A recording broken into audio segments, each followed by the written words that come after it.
ही काळी आई धनधान्य देई, ही काळी आई धनधान्य देई. जोडते मनाची नाती आमची माती, आमची माणसं, आमची माती, आमची माणसं, आमची माती, आमची माणसं, आमची माती, आमची माणसं, आमची माती, आमची माणसं.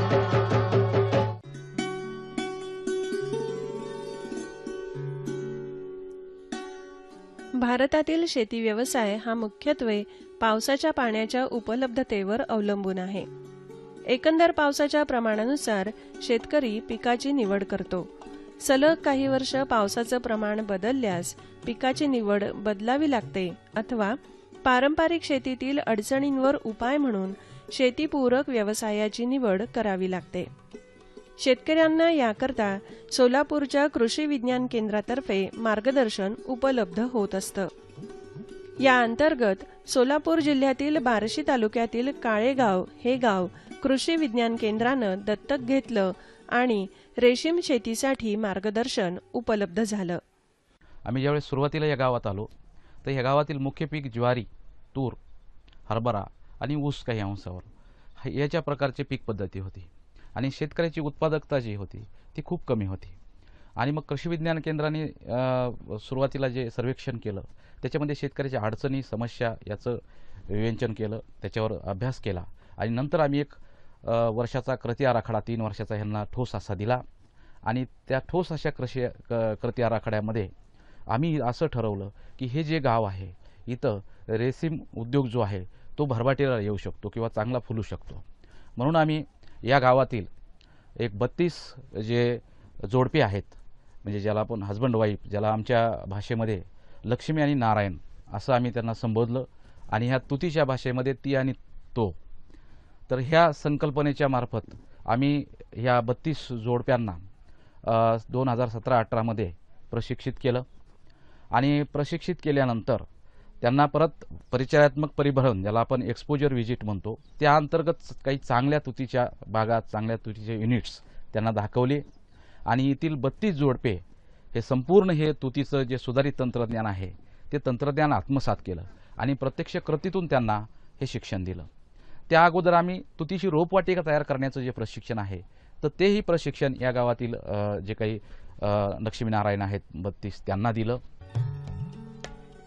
या संपूर्ण प्रक्रियेत मार्गदर्शक सहलींद्वारा रोपांची निवड आणि उपलब्ध अनुदान याविषयी कृषी विज्ञान केंद्र आणि रेशीम विकास अधिकारी यांचं वेळोवेळी मार्गदर्शन मिळालं आहे. बऱ्याच वेळा असं होतं की आपण फक्त पुरुषाला जर सहलीला घेऊन गेलो तर तो निर्णय घेतो आणि बऱ्याच वेळा घरी आल्यावर त्यांची मिसेस असं म्हणू शकते की हे नको करायला, किंवा महिलांना आपण सहलीला काढलं तर ती महिला आल्या घरी सहलीहून आल्यानंतर तिचा मिस्टर असा म्हणू शकतो की आता ते नको, आपण दुसरा व्यवसाय तुम्ही सांगते ते बरोबर नाही. पण ज्यामुळे आमचा उद्देश असा होता की त्या दोघाला जर आपण सहलीला नेलं, दोघाला जर प्रशिक्षित केलं तर एकत्र डिसिजन होईल आणि त्यांचा एकत्र डिसिजन झाला, निर्णय झाला आणि जवळपास 25 ज्या जोडपे आहेत, लक्ष्मीनारायण आहेत या काळेगावचे, यांनी हे तुतीच्या व्यवसायामध्ये जाण्याचं ठरवलं. आणि त्या अनुषंगानं मग यांना हे शेड उभारण्याच्या बाबतीत असेल, याच्या बाबतीतचं जे काही कोर्सचे कुठे मिळतात ह्याच्या संदर्भातली माहिती असेल आणि याला MRAGच्या मार्फतचे अनुदान आहे ते जिल्हा रेशीम अधिकाऱ्यांच्या मार्फत यांना मिळवून दिलं. दुसरी गोष्ट, कृषी विज्ञान केंद्रांनी सतत पाठपुरावा करून यांचे स्ट्रक्चर उभा करणं, यांना ज्या काही ज्ञान आणि कौशल्याच्या बाबतीत अडचणी त्याच्यावर मात करणं, बाजारपेठेच्या बाबतीत माहिती करणं, ह्या सगळ्या गोष्टी सांगितल्या आणि गटाने ते एकत्र आले आणि त्याच्यामुळं असा बदल झाला की हे जे स्ट्रक्चर त्यांनी उभा केले किंवा हे जे लागवड त्यांनी केली त्याच्यामध्ये फार मोठ्या प्रमाणावर पैशाची बचत झाली.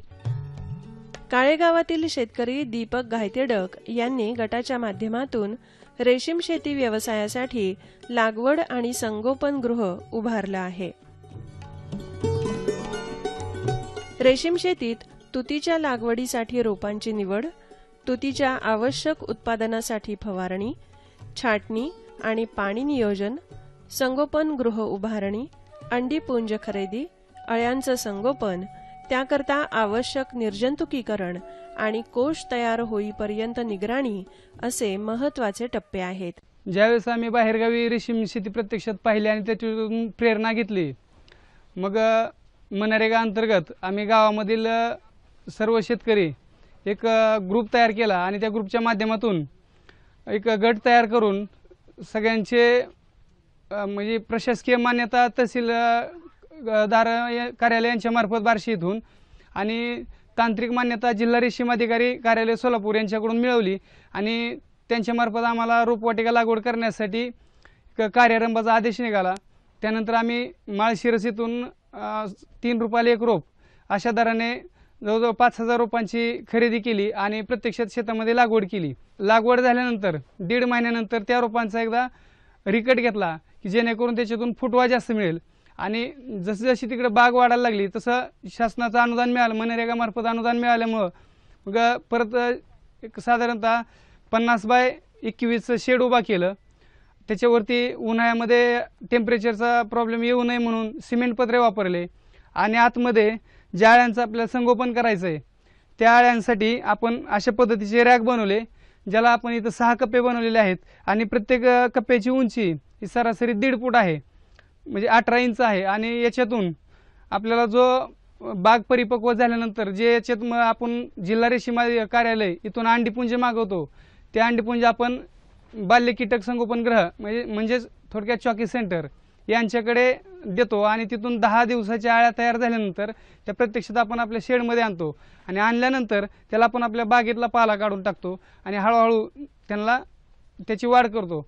मग याच्यामध्ये फक्त काळजी एवढी घ्यायला पाहिजे की कुठल्याही प्रकारचा रोगराई यायला नाही पाहिजे, कारण रेशीम शेतीमध्ये एकदा जर रोग आला तर त्याला परत पर्याय नाही. मग येऊ नये म्हणूनच आपल्याला जी काय मेहनत घ्यायची आहे, जे काय कष्ट करायचं आहे, तो रोग येऊ नये म्हणूनच करायचं.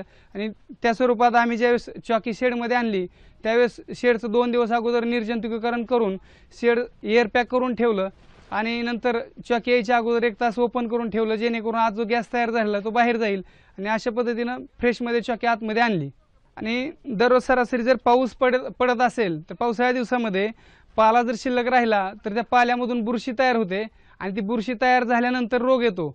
आणि सगळ्यात महत्त्वाचं आहे ह्याच्या बेडमध्ये बुरशी तयार नाही झाली पाहिजे. याच्यासाठी मी दररोज चुना आणि विजेता असं 100 अंडीपुंजासाठी सरासरी दररोज सकाळी एक 8 किलो चुना आणि 2 किलो विजेता या प्रमाणात मारलं. नंतर 4था मोल्ट पास झाल्यानंतर 8 किलो चुना 200 ग्रॅम हळद या पद्धतीने त्याची एकदा दुराणी केली. असं दररोज 4था मोल्ट पास झाल्यापासून एक 5 दिवस दररोज सकाळी एक वेळेस भरपूर प्रमाणात चुना मारला, जेणेकरून याच्यामध्ये बुरशी तयार होणार नाही बेडमध्ये. आणि बुरशी जर नाही तयार झाली तर ग्रासरी, फ्लॅचरी किंवा मस्कार्डिन अशा प्रकारचे रोग येणार नाहीत, जेणेकरून आपलं उत्पन्न वाढेल. रेशीम शेती करताना संपूर्ण कुटुंबाच्या सहभागातून उत्पादन वाढीकडे लक्ष देता येतं. अळ्यांना आवश्यक पानांची खाद्य उपलब्धता करून देणं, तुतीच्या पानांची देखभाल ठेवून स्वच्छता राखणं, सशक्त कोश निर्मितीला सहाय्य करणं आदी बाबींमध्ये महिला सहजतेनं आपला सहभाग देऊ शकतात. आम्ही रेशीम शेती करतोय त्यावेळेस पहिली बॅच आहे. सुरुवातीला त्याला कधीच म्हणजे जास्त एवढं कष्ट करावं लागत नाही, पण शेवटच्या 8 दिवसानंतर थोडं जास्त आणि एका दुसरा मजूर लागतोच त्याच्यासाठी. आम्ही 3 वेळेस ह्याला पाला देऊन त्याच्या निर्जंतुकीकरणासाठी M45 हळद आणि चुना मिसळून वेगवेगळे 3 वेळेस त्याच्यावर धुराळणी करतो. रेशीम शेतीचं कसं आहे, कुठलाच माल 200 रुपये किलो, कमीत कमी सरकारच्या हमी भावात 200 रुपये किलोने तरी जातो. 200 रुपये किलोने गेले 200 अंडीपुंजापासून जर समजा 100 किलो जरी माल कमीत कमी निघला तरी सुद्धा 20 ते 25 हजार रुपये होते. त्याचे 20-25 हजार रुपये दर महिन्याला आल्यामुळे सर शेवटी रुटीन चालत राहते. कोश तयार झाले की बाजारपेठेत नेऊन त्यांची विक्री केली जाते. ही बाजारपेठ रामनगर, बँगलोर इथे उपलब्ध आहे. शेतकऱ्यांना पिकवता येतं पण विक्रीची भरपूर अडचण आहे आणि त्याच्यासाठी मग इथं जे काय कोश तयार होतील ते विक्रीसाठी रामनगर, बेंगलोर इथे आपल्याला विक्रीला घेऊन जावं लागतात. प्रत्येकाने हा व्यवसाय करावा, कारण या व्यवसायामध्ये आपण 28 ते 30 दिवसामध्ये सरासरी 1 एकर बागेमधून 25 ते 30 हजाराचं उत्पन्न निश्चितपणे घेऊ शकतो. एका गावातील जास्तीत जास्त शेतकऱ्यांनी सहभागी होऊन गटाच्या माध्यमातून रेशीम व्यवसायाची निवड केल्यास उत्पादन खर्चात बचत होईल आणि लाभात वाढ दिसून येईल. याशिवाय महिलांचा सहभाग वाढल्यानं शेती व्यवसायाकडे कल वाढेल आणि कौटुंबिक स्वयंपूर्णतेनं शेती क्षेत्रात चांगला बदल घडून येईल. इथं हायेस्ट आपण बघतो की 85 किलोपर्यंत त्याची उत्पादकता 100 कोशाची आपल्याला मिळालेली आहे आणि बाजारभाव हा 600 रुपये सुरुवातीला मिळालेला, नंतर 300 पर्यंत आला तो. आणि आता आपण जर ॲव्हरेज बघितलं तर एका कुटुंबाला साधारणतः 20 ते 25 हजार रुपये महिना ह्या युनिट मार्फत या कृषी विज्ञान केंद्राच्या माध्यमातून उभा राहतोय.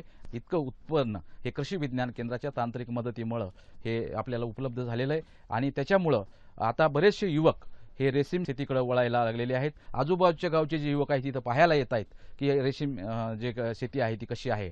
आणि या गावची ओळख सुरुवातीला हे गाव ज्वारीचं गाव म्हणून ओळखलं जायचं, आता हे गाव रेशीमचं गाव म्हणून ओळखलं जात आहे आणि ही एक आनंदाची बाब आहे. रेशीम शेती व्यवसायात कोश विक्रीच्या माध्यमातून शेतीपूरक व्यवसाय म्हणून निश्चित उत्पन्न आणि शेतकऱ्याच्या लाभात भरघोस वाढ दिसून येईल यात शंका नाही.